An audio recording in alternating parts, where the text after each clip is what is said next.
ఇవాళ ఈ రాష్ట్ర ముఖ్యమంత్రి రేవంత్ రెడ్డి గారి ఆలోచన విధానం అంటే ప్రతిపక్షంలో ఉన్నప్పుడు ఒక మాట, అధికారంలో పక్షం కస్తే ఇంకొక మాట. నీది నోరా లేదా తాటిమట్టనా? అది నాలికనా తాటిమట్టనా? నోరా మోరా?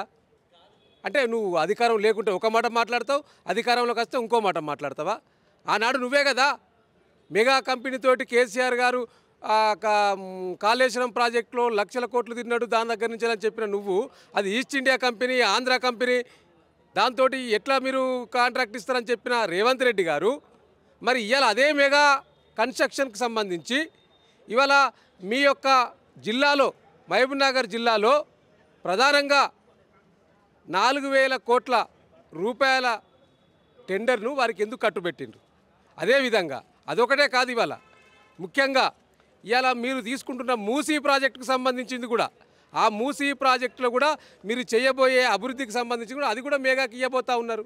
ఇలా గమ్మత్ ఏంటంటే దావోసు పెట్టుబడుల గురించి దావోసుకు వెళ్ళిన ముఖ్యమంత్రి రేవంత్ రెడ్డి గారు ఇవాళ రేవంత్ రెడ్డి గారి ఇల్లు జూబ్లీహిల్స్లో ఉంటుంది, ఇటు పక్కన మెగా ఇన్ఫ్రా సీఈఓ మెగా కృష్ణారెడ్డి గారి ఇల్లు ఉంటుంది. ఇలా ఇక్కడ ఎంఓయూ కుదుర్చుకోకుండా ఇదే కృష్ణారెడ్డి గారిని దావోసుకు తీసుకెళ్ళి నువ్వు ఈస్ట్ ఇండియా కంపెనీ అని చెప్పిన రేవంత్ రెడ్డి గారు మళ్ళీ ఆ కంపెనీ తీసుకెళ్ళి దావేసుకో ఎంఓయూ చేసుకున్నారు. ఈ ప్రజలకు అసలు మిమ్మల్ని ఎట్లా నమ్ముతారు అనుకుంటారు? మీ మాటకి ఏమైనా నమ్మకం ఉన్నదా? మీరు చెప్పే మాటలు లేదన్న నమ్మే పరిస్థితి ఉన్నదా? 1,78,000 కోట్లు తీసుకొచ్చినాం, ఇలా అభివృద్ధి చేస్తా అంటే బీఆర్ఎస్ పార్టీలకు జీర్ణించుకోలేకపోతా ఉన్నారు అంటున్నారు. ఎక్కడ అభివృద్ధి చేసినవే రేవంత్ రెడ్డి గారు? చూపిస్తావా? తెలంగాణలో చర్చకు సిద్ధమా? ఇవాళ తెలంగాణ ప్రజల పక్షాన మేము అడుగుతూ ఉన్నాం. ఇలా దావోసు పర్యటనలో మీరు తీసుకొచ్చిన 1,78,000 కానీ గొప్పలు చెప్పుకొని ప్రచారాలు ఆర్భాటాలు చేస్తూ ఉన్నారు కదా. స్టేట్ క్వశ్చన్, గతంలో కూడా మీరు దావోసు వెళ్ళిండ్రు, 40,000 కోట్ల ప్రాజెక్టులు తెలంగాణకు తీసుకొచ్చినామని చెప్పిండ్రు కదా.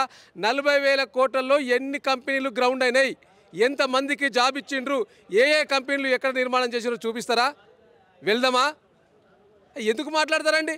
ఇలా మీరు ఆనాడు మీరు చేసుకున్న దావోసు ఒప్పందాలలో 1/3 వంతు ఇలా ఆదాని కంపెనీకి సంబంధించి 12,500 కోట్లు. ఇలా మీ నాయకుడు రాహుల్ గాంధీ ఆదాని ప్రాణ్ అంటాడు, నువ్వు ఆదానితో దోస్తు చేస్తావు. మరి ఆ కంపెనీ ఇక్కడ లాంచ్ అయిందా? ఉద్యోగాలు ఇచ్చిండ్రా? అదేవిధంగా గోల్డ్ ఇండియా కంపెనీ ఒక ఫేక్ కంపెనీ, దాని యాన్యువల్ స్టేట్మెంటే 27 లక్షలు, అది లాస్లో నడుస్తుంది. అది 8,000 కోట్లు 8,000 కోట్లకు పెట్టుబడి అంటావు, అది ఉన్నదా? అదొక ఫేక్ కంపెనీ. మళ్ళీ మీ సోదరుడు జగదీష్ రెడ్డితోటి స్వచ్ఛ బయో కంపెనీ పేరు మీద 1,000 కోట్ల పెట్టుబడి అంటివి కదా, అదన్నా లాంచ్ అయిందా హైదరాబాద్లో ఎక్కడన్నా?